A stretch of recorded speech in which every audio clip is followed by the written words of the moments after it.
नमस्कार। मैं हूं एस कुमार, अंक विज्ञान विशेषज्ञ। YouTube के इस चैनल में आपका स्वागत है। आप सभी का हार्दिक अभिनंदन है। ये चित्कार है उस आत्मा की, ये तड़प है उस आत्मा की, ये अभिलाषा है उस आत्मा की। सब कुछ प्राप्त कर भी कुछ प्राप्त नहीं कर पाया। प्रेरणा है उस आत्मा के चित्कार के पुकार की। सब पाकर भी सब खो दिया, हाथ कुछ नहीं आया। शून्य से शून्य तक का सफर करने पर मजबूर हो गया। शून्य से ही आया, शून्य में ही जाकर विलीन हो गया, शून्य में ही जाकर लटक गया। यही मेरा सफर है। अनंत काल तक यह सफर चलता ही रहेगा। क्या मेरी चित्कार की आवाज किसी को सुनाई नहीं देता? तड़प रहा हूं अमृत की एक बूंद पाने के लिए। सुना आपने?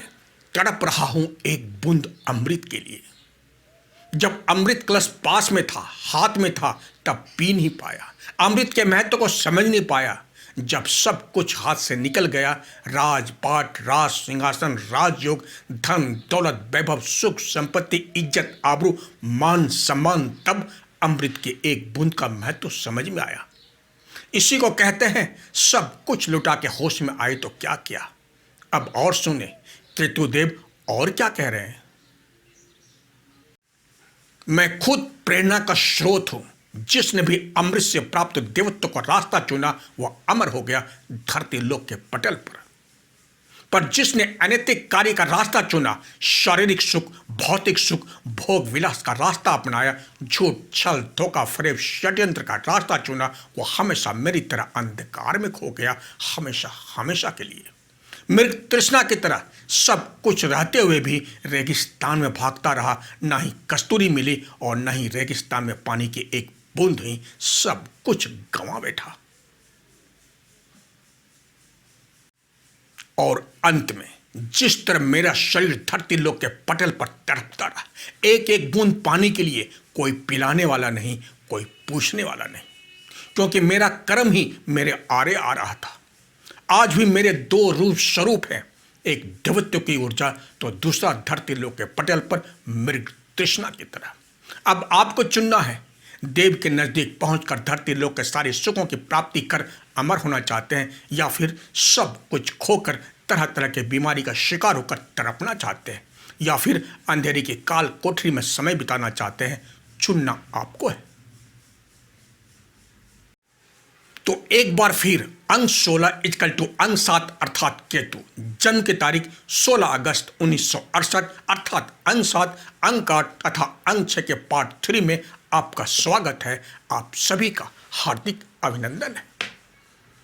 बहुत से दर्शक ये सोच रहे होंगे आखिर ये जन्म की तारीख किस व्यक्ति विशेष का है जिसके बारे में इतना विस्फोटक विश्लेषण किया जा रहा है। तो मैं अपने दर्शकों को यह बता देना चाहता हूं, इस सीरीज के अंतिम पार्ट में आपको स्पष्ट बताऊंगा यह जन्म की तारीख किस व्यक्ति विशेष का है। इसलिए अपने दर्शकों से निवेदन करता हूं, इस वीडियो को ज्यादा से ज्यादा शेयर करके जन समूह तक पहुंचाएं, ताकि सबको इस अंक के रहस्य के बारे में जन समूह तक पहुंचकर प्रेरणा का स्रोत बन सके। वो कहते हैं ना, विनाश काले विपरीत बुद्धि, अर्थात जब विनाश की आंधी चलती है तब व्यक्ति का मानसिक संतुलन बिगड़ जाता है। अंक 16 इक्वल टू अंक 7 अर्थात केतु का जब समय करवट बदलता है, जब समय का समय चक्र विपरीत दिशा का रूप ले लेता है, जब नकारात्मक सोच की आंधी चलती है, तब सबसे पहले मानव अपना विवेक खो देता है। वो क्या कह रहा है, क्या बोल रहा है, किसके सामने क्या कह रहा है, उसे खुद को पता नहीं चलता। लेकिन जब समय का थप्पड़ पड़ता है, मस्तिष्क में झंझनाहट पैदा होती है, तब भी नहीं समझता, क्योंकि ये अंक बहुत ही ढीठा अंक में शामिल है। इससे कोई फर्क नहीं पड़ता। जिसके कारण, जिसकी वजह से सुदर्शन चक्र से 2 खंडों में विभाजित हो गया था, उसी के सामने खड़ा होकर सीना तान कर ये बोलता, ये सोचता, ये कहता है, श्री हरि विष्णु जी को अगर तुम्हें कोई परास्त कर सकता है तो वह मैं ही हूं। यह अंक 16 इक्वल टू अंक 7 अर्थात केतु की कितनी बड़ी विडंबना है, जिसके फलस्वरूप जब सुदर्शन चक्र के द्वारा जब बिजली का प्रवाह होता है, बिजली की आंधी चलती है, तब अंक 16 इक्वल टू अंक 7 अर्थात केतु अंक 16 का प्रत्येक चिन्ह है एक ऐसा बुजुर्ग, एक ऐसा किला जिस पर बिजली गिर रही है, जिसके शीर्ष पर राज मुकुट है।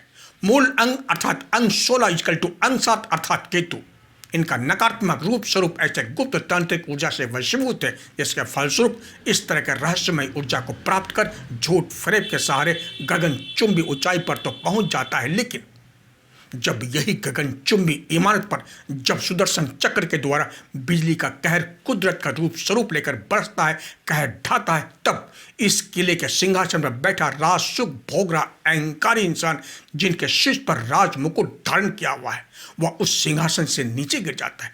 गगनचुंबी इमारत तहस नहस हो जाता है, हमेशा हमेशा के लिए राज सुख से वंचित हो जाता है, शीर्ष से राज मुकुट गिर जाता है। अंक 16 इक्वल टू अंक 7 अर्थात केतु।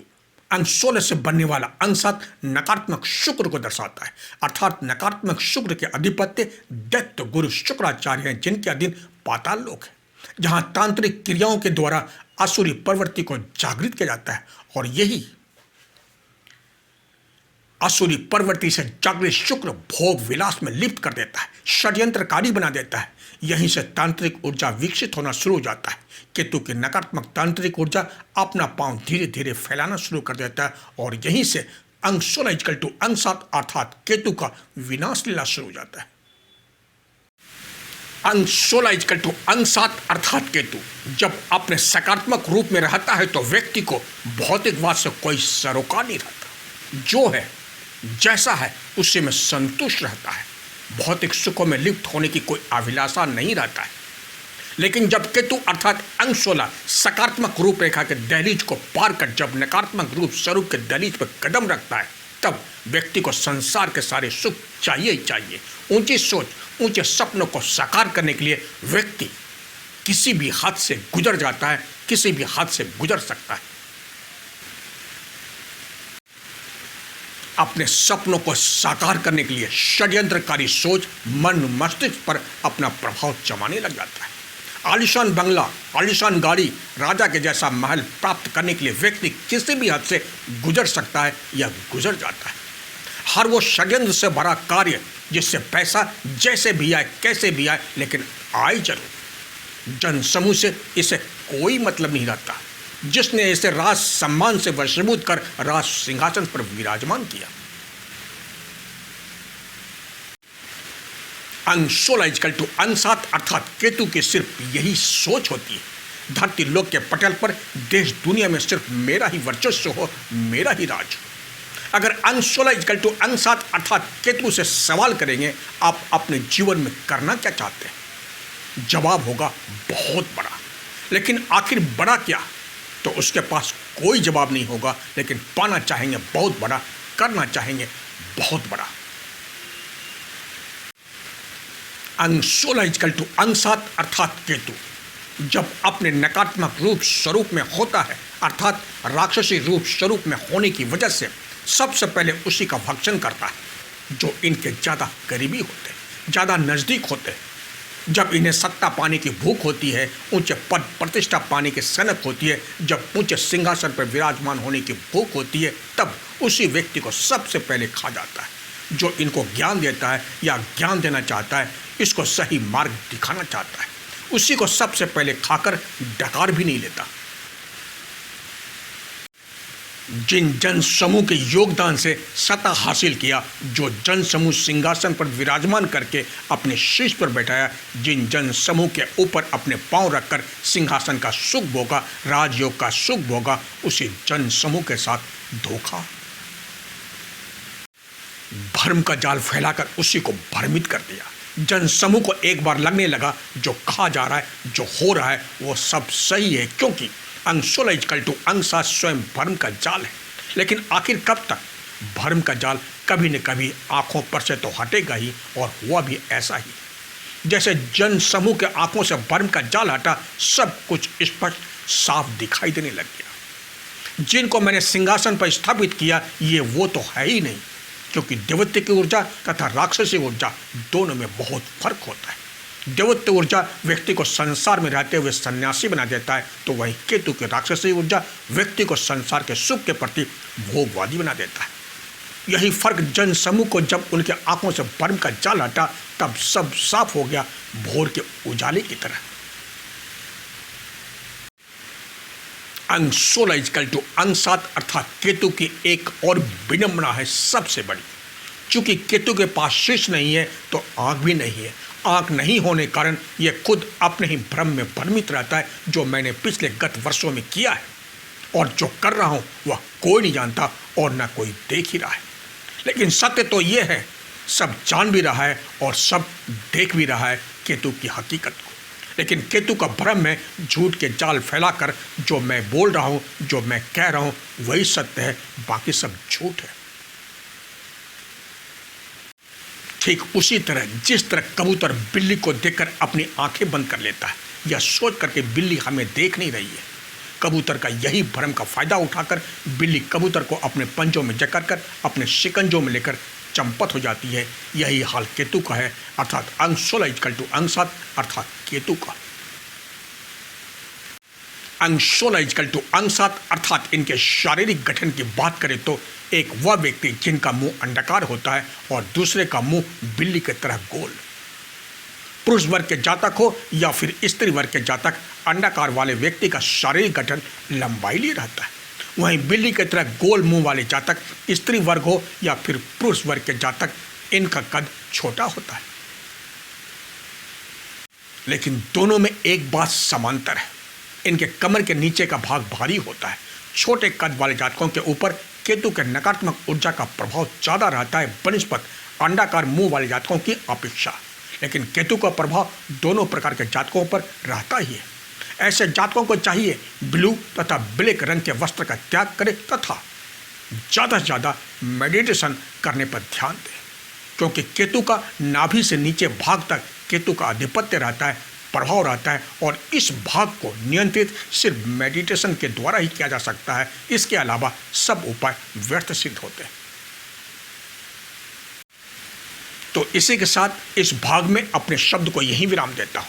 अगले भाग 4 में बताऊंगा कैसे केतु की छाया कर्म फल तथा शनिदेव को भ्रमित कर हवा हवाई जाता है। साथ में यह भी बताऊंगा केतु की पैरवी कर हवा हवाई होने में मदद करने वाले का समय का काल चक्र कैसे अपने समय चक्र के पंजों में चक्कर लेता है। इस रहस्य पर से भी पर्दा उठाऊंगा। अब तक आपने मेरे चैनल को सब्सक्राइब नहीं किए तो इसे जरूर करें तथा बेल आइकन को जरूर दबाएं, ताकि जब भी नया वीडियो अपलोड होगा इसकी जानकारी आपको पहले मिल जाएगी। एवं लाइक, शेयर तथा कमेंट बॉक्स में जाकर कमेंट जरूर करें। तो इसी के साथ आप स्वस्थ रहें, मस्त रहें, सदा खुश रहें, अपने आसपास सफाई का ध्यान जरूर रखें। अगर आपको व्यक्तिगत जानकारी चाहिए तो आप मेरे मोबाइल नंबर पर संपर्क कर अपॉइंटमेंट ले सकते हैं।